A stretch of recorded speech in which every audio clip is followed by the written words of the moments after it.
On voulait faire une petite présentation du chalet qu'on avait démarré en 2016, qui était déjà un projet de recherche et développement. On était sur une rénovation majeure où il fallait tout réisoler et nous avions voulu opter sur le béton de chanvre. Donc ici on a un solarium, 3 saisons ou 4 saisons. On a un solarium 4 saisons qui nous permet de pouvoir chauffer l'intérieur de la maison en absorbant le soleil par rapport aux fenêtres. On est sur un fini extérieur d'enduit à la chaux avec une peinture à la chaux couleur saumon sur un panneau de fibre de bois en 2 pouces 3/8.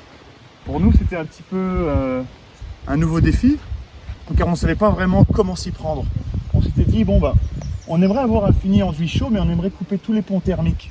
Finalement, on a ici la chaux, on a ici le ciment. Le ciment ne respire pas, la chaux respire très bien, mais elle ne tient pas. Donc, on a dû faire une préparation en mettant une colle. Et cette colle est à base de polymère, très très fine, avec une petite valeur perme, avec un enduit à la chaux. Donc, le point de rosée se passe à l'extérieur et non à l'intérieur. On est parti on est sur une maison de 1890 à la base, qui avait eu déjà une extension, mais on est sur une fondation en pierre typique, avec une construction massive en ossature bois. Donc les bois sont mis sont mis à l'horizontale et non à la verticale. Donc c'est vraiment des murs pleins en bois. Ce qu'on voulait faire, c'était vraiment de le redresser parce qu'il n'était pas forcément droit. Donc nous avons dû refaire la structure à l'intérieur tout en gardant les murs originaux, excepté un où nous avons dû le changer complètement dû à une moisissure et à la mérule. Par la suite, on a projeté un béton de chanvre à l'intérieur et du côté extérieur, qui nous donne à peu près 3 pouces du côté extérieur et 5 du côté intérieur. On a fini avec un panneau de fibre de bois pour vraiment enlever tous les ponts thermiques. 40 mm, 60 mm qui sont les plus utilisés. Pourquoi? Parce que on se base par rapport à les styrofoams qui sont déjà utilisés. On a démarré par l'intérieur. C'était pour des raisons de logistique. Et on a fini par l'extérieur. Donc, si on veut, on a mis à nu l'intérieur pour enlever peut-être la laine et un styrofoam qui était installé. Et on a vraiment remis à nu. Donc, ça veut dire qu'on était sur une ossature bois. Les photos vous seront mises en image. On était sur une ossature bois horizontale. On a dû rajouter un mur structurel pour projeter notre béton de chanvre. Et aussi, les montants en bois nous permettaient d'avoir vraiment quelque chose qui nous permettait d'avoir un fini droit. Ce que nous n'avons pas forcément réussi à faire du côté extérieur, car nous l'avons fait en projection. Le béton de chanvre, pourquoi? Parce que nous cherchions une masse thermique qui soit assez intéressante. Donc c'est assez contradictoire, on a juste une valeur de R2 au pouce. Mais par contre, on remarque qu'avec cette masse thermique, on est capable de pouvoir absorber beaucoup plus de chaleur ou de fraîcheur en été. Ça veut dire que maintenant, on a une maison qui est mécanique. Ça veut dire qu'on n'a pas d'air climatisé et on n'utilise pas le chauffage. On l'utilise que dans les cas extrêmes où il fait moins 40 et on a besoin d'utiliser des bûches de bois. Voilà. Donc idéalement, on essaie de chauffer avec 5 bûches de bois en hiver s'il fait très très froid. Commençons du bas vers le haut. Alors voici notre défi. On était sur une fondation en pierre, on voulait l'isoler et on a vraiment voulu aller avec une matière organique et minérale. Donc on a opté pour le béton de chanvre car les sous-sols sont très très humides et comme je vous disais, nous sommes sur une fondation en pierre. Donc nous avons remarqué que maintenant sur 3 pouces de béton de chanvre, ici nous avons notre chaîne vote liée avec de la chaux, nous avons été capables d'absorber beaucoup plus d'humidité. Donc avant, nous avions constamment le déshumidificateur qui était en marche. Maintenant, nous avons vraiment absorbé beaucoup plus d'humidité. Et quand notre déshumidificateur fonctionne, nous avons diminué la consommation de notre déshumidificateur d'environ 60%. Du 3 pouces, 3 pouces et demi. Voilà. Évidemment, il est assez irrégulier parce que nous sommes sur de la pierre. Donc, comme c'était un nouveau projet pour nous, on n'a pas forcément voulu le faire droit, on voulait vraiment rattraper au maximum.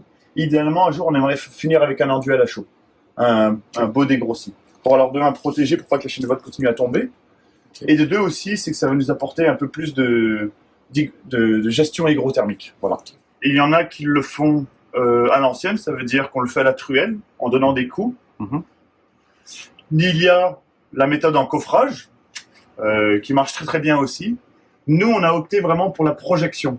Mais on réalise que la projection est vraiment faite pour tout ce qui est rénovation. On va essayer de le développer pour les constructions neuves. Ici, nous sommes dans le solarium de la maison. Pourquoi est-ce que nous avons voulu avoir un solarium? Alors de 1, on avait terminé notre chalet sur, comme on l'avait dit, sur un panneau de fibre de bois avec un enduit chaud, fini avec une peinture à la chaux et un savon de Marseille pour sceller. Et bon, alors on voulait un solarium pour le côté esthétique, le côté pratique, le côté confortable, mais on a réalisé que maintenant que nous avons un solarium en double vitrage 4 saisons et non triple vitrage, nous sommes capables d'absorber toute la lumière du soleil en hiver, qui va nous permettre de monter cette pièce jusqu'à 30 et quelques degrés, parce qu'elle est surisolée, et par la suite on ouvre notre porte patio ici, notre ancienne porte extérieure, afin que toute la chaleur puisse rentrer et chauffer le reste de la maison. Donc ça veut dire que nos murs intérieurs, comme ils sont en béton de chanvre, vont pouvoir absorber toute cette masse thermique et la rediffuser. Donc si nous sommes en été, nous ouvrons toutes nos fenêtres comme nous le faisons ici, surtout durant la nuit. Alors, nous ouvrons toutes nos fenêtres durant la nuit en été, afin d'absorber le maximum de fraîcheur. Nous le refermons le matin, nous fermons les stores pour éviter que le soleil rentre, et nous conservons la fraîcheur de la maison. En hiver, c'est le contraire. On va fermer toutes les portes ici, conserver la fraîcheur jusqu'à ce que le soleil rentre le matin pour créer de la chaleur, et nous rouvrons les portes afin de rediffuser la chaleur. Ce qui est intéressant dans cette construction, c'est une extension de maison, donc on le considère comme une construction neuve, donc on n'avait pas le défi que nous avions eu ici. Nous avons opté pour une laine de chanvre, un panneau de fibre de bois et des membranes perspirantes. Donc nous on a utilisé un hygromax qui a été installé du côté intérieur. Donc, notre gestion hygrométrique se passe à partir d'ici. Nous avons installé une membrane extérieure qui est très ouverte à la diffusion de la vapeur d'eau, afin de s'assurer que notre isolant ne prenne pas l'humidité. Pourquoi? Parce que nous avons beaucoup de variations de température ici. Ça peut passer de très chaud à très froid. Donc nous avons besoin de freiner la diffusion de notre vapeur d'eau. Alors, il y a quelque chose qu'il faut savoir qui est assez intéressant avec ce solarium, c'est qu'on est capable d'absorber notre masse thermique, mais pas seulement. Le fait que, alors, quand cette pièce devient isolée, ça veut dire que les portes sont fermées, on n'a pas forcément de chauffage. On a un chauffage radiant du sol, mais il est toujours réglé à 0 degré, donc il n'est pas censé partir. Par contre, en hiver, on avait remarqué que quand il faisait moins 18 à l'extérieur, quand le solarium a eu le temps de se réchauffer, on avait 17 à l'intérieur du solarium.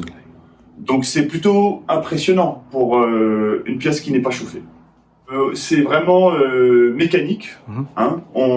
Comme tu peux le voir ici, nous avons fermé les stores, parce qu'on est sur une journée très très chaude, on est déjà à 30,5 degrés ici. Mais on n'est pas inconfortable, on est dans le sec. Donc on arrive à conserver notre humidité. On a une très bonne gestion hygrothermique. On est 100% étanche, mais nos murs respirent. On utilise, nous, notre système d'étanchéité Salolan. C'est la meilleure marque qui nous accompagne. Notre coupe de mur, on commence de l'intérieur, membrane hygromax, laine de chanvre dans une ossature en 2x6, membrane extérieure R2, et par la suite, on a fini avec une finition bois, qu'on peut voir à l'extérieur. Coupe de mur très très simple, très basique, mais qui nous permet d'avoir une très bonne isolation grâce à notre système d'étanchéité. De la laine de chanvre dans un 2x10, complètement rempli, fermé par un panneau de fibre de bois en dessous. Donc nous sommes complètement étanchéifiés par un panneau de fibre de bois, par la suite avec une membrane qui le protège. Voilà. Ce qui est intéressant avec la membrane, parce que c'est une donnée qui est assez complexe à comprendre, mais on veut ralentir le passage de l'air. Donc même si une membrane n'a pas forcément de valeur R, elle va maximiser l'isolation comme un turbo dans une voiture. Voilà. Oui, écoutez, ce qu'on va faire, c'est qu'on a déjà commencé notre étude. Donc on a des thermomètres et des capteurs qui sont installés partout dans la maison, et du côté extérieur. Ce qui nous permet de calculer la température extérieure via la température intérieure pour voir les variations de température. On voit ici que nous avons un mur assez épais. Très épais, puis on va me demander pourquoi. À la base, on est censé juste avoir cette épaisseur. Donc notre enduit à la chaux, que vous voyez ici, d'une épaisseur à peu près d'1/4 de pouce. Notre structure ossature bois, qui finit ici avec notre béton de chanvre à la rase et notre enduit de chaux. Et c'est là que l'on voit notre panneau, la marque Isotech, Isomax, qui a été rajouté ici. C'est là qu'on voit notre panneau de fibre de bois de 60 mm qui a été rajouté, avec une confection d'enduit par la suite. Évidemment, ça c'est considéré comme une isolation par l'extérieur. Ça veut dire que si vous avez déjà vos fenêtres et vos cadrages, vous pouvez la rajouter, mais c'est important de bien remettre une finition, car normalement quand les portes et les fenêtres sont conçues, elles sont conçues pour être à la fin ou exactement à la rase de votre isolant. Il faut bien comprendre une chose, nous avons deux coupes différentes dans cette maison. La coupe du mur du solarium et la coupe du mur de la maison. Le solarium a été isolé de manière standard avec des produits biosourcés et un système d'étanchéité très moderne, tandis que la maison, elle, a vraiment été isolée de manière artisanale, donc un petit peu à l'ancienne. Donc nous avons un béton de chanvre dans la maison, avec l'ossature bois à l'intérieur, fini d'un enduit à la chaux intérieur, isolé par un panneau de fibre de bois extérieur pour couper les ponts thermiques et protéger notre béton de chanvre, fini d'un enduit. Voilà.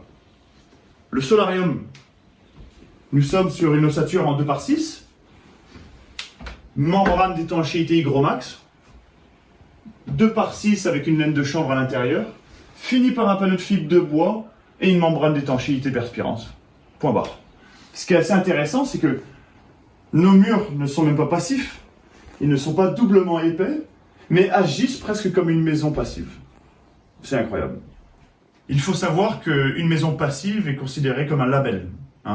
C'est quand nous avons des murs très épais qui suivent un certain standard. Donc si maintenant on reprend le mot passive, ça veut dire que nous avons plus besoin de chauffer et de refroidir. Alors, bien entendu, pendant la journée, nous avons plus besoin de chauffer par rapport à la maigre épaisseur de nos murs. Donc une maison standard en 2x6. Voici notre défi. Nous voulons sauver le maximum d'énergie par rapport à une construction qui soit rentable au niveau des coûts. Devrions-nous payer très cher pour des panneaux solaires qui ne se rentabilisent pas dans le temps, ou devrions-nous surisoler notre maison et conserver notre énergie intérieure? Voilà.